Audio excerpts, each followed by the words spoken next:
noches, María Trina, ¿cómo estamos? Buenas noches, bienvenida. Gracias, Beatriz. María Trina,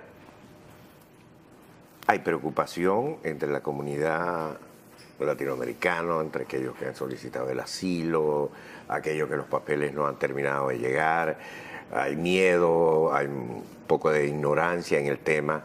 ¿Cuál es la situación verdadera?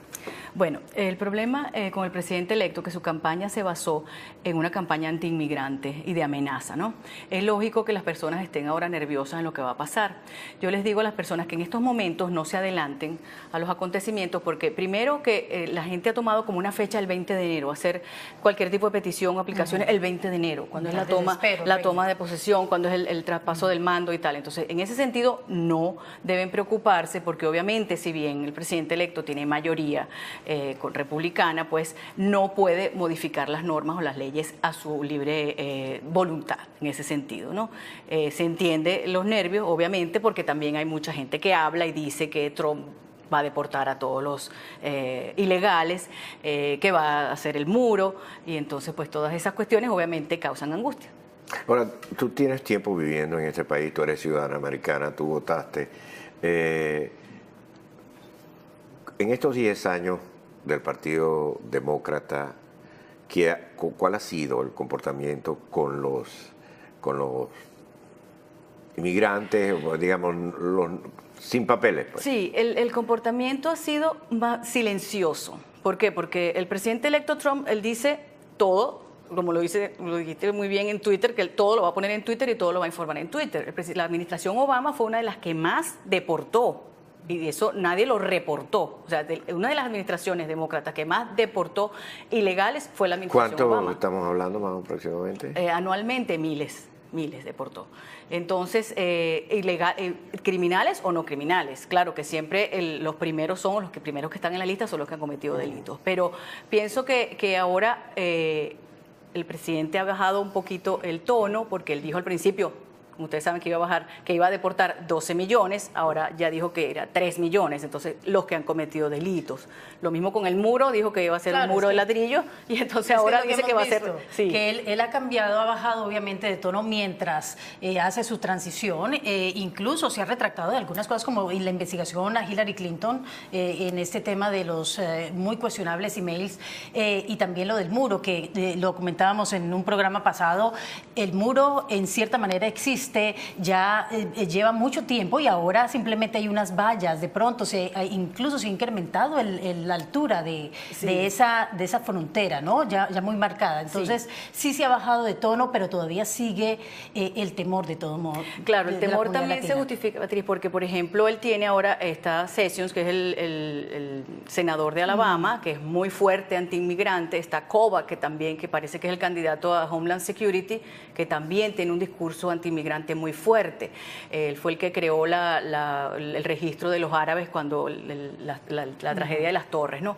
Entonces la gente tiene miedo que estas personas que son muy fuertes antiinmigrantes vayan a lograr entonces o a empezar una campaña obviamente antiinmigrante. Yo pienso que le está oyendo bastante consejo el presidente electo. Ahora, desde el punto de vista práctico, el que ha solicitado asilo, el que ha metido sus papeles, yo creo que ese no tiene nada que temer. El que está de estudiante tampoco tiene que temer. No tiene nada que temer. El presidente electo prometió también ir con las visas H, revisar las visas de profesionales, porque él como buen defensor pues de América, él dice que le están quitando el trabajo a los americanos. Eso se entiende, y está bien que lo haga, pero siempre se necesitan trabajadores extranjeros, pues que la mano de obra también que trabaja en los campos, que recoge las cosechas, las que cuidan a los niños, las famosas nanny.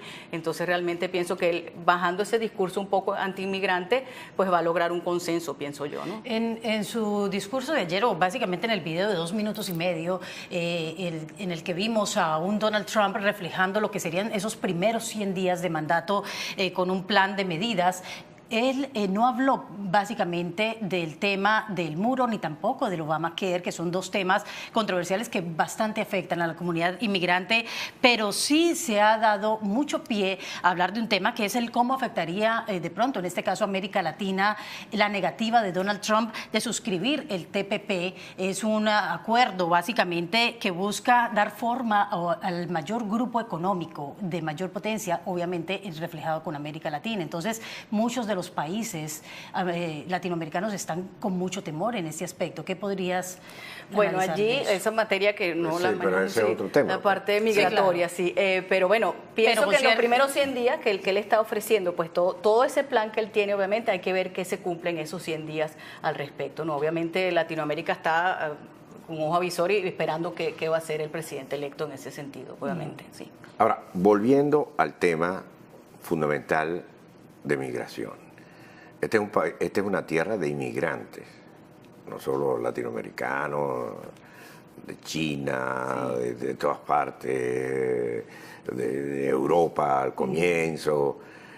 Yo creo que eso es un poco la razón de ser de esta sociedad. Claro que sí.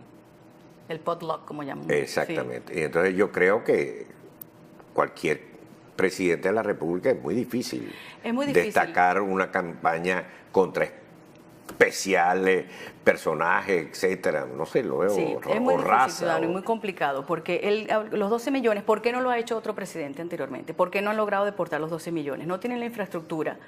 Saben que el inmigrante trae ayuda a la economía. Algunos, la mayoría, pagan los impuestos.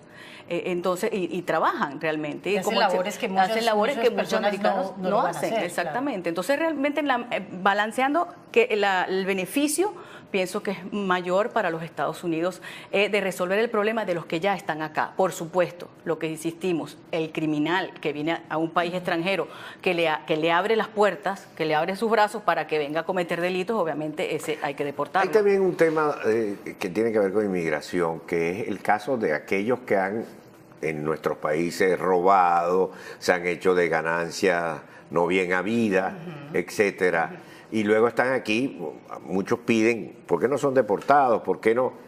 ¿Eso también es factible, que puedan ser deportados? Claro que sí, están la extradición, en los tratados de extradición, los países que tengan tratado de extradición con Estados Unidos pueden pedir la extradición de estas personas si tienen estas acusaciones, pero también no debemos olvidar el peligro de esas acusaciones falsas, sobre todo de la gente que ponen los anuncios en Interpol y tienen que salir de su país cuando es una cosa falsa, ¿no? Entonces, en ese sentido, Estados Unidos, sobre todo con los asilos, está bien cuidadoso al respecto. Antes de extraditar a una persona, pues cumplir con todo el proceso de extradición y que realmente la persona se le haya comprobado el que cometió el delito.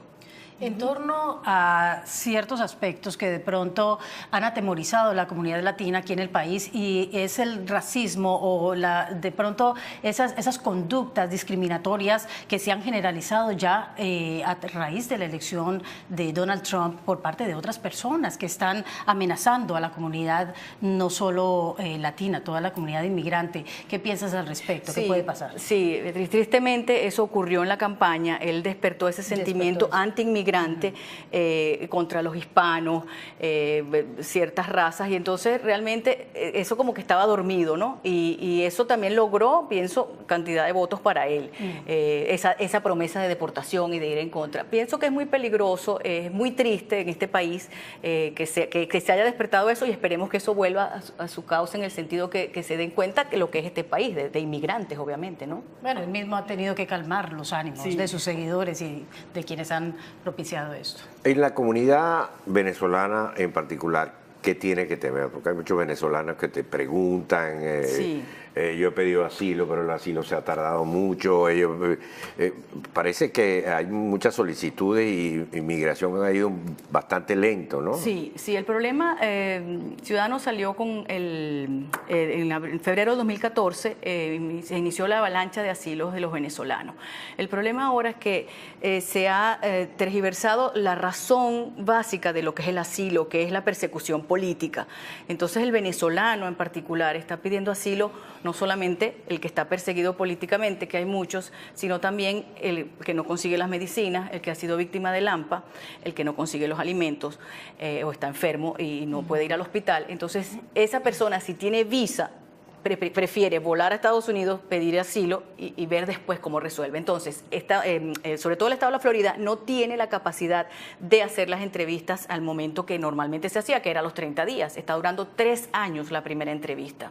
Entonces, esa persona puede obtener el permiso de trabajo, su licencia de conducir y estar aquí tranquilamente, pero el asilo no ha sido otorgado, que es el error, que la persona piensa que ya está protegida. Está protegida de que no los vayan a deportar mientras se resuelve su asilo.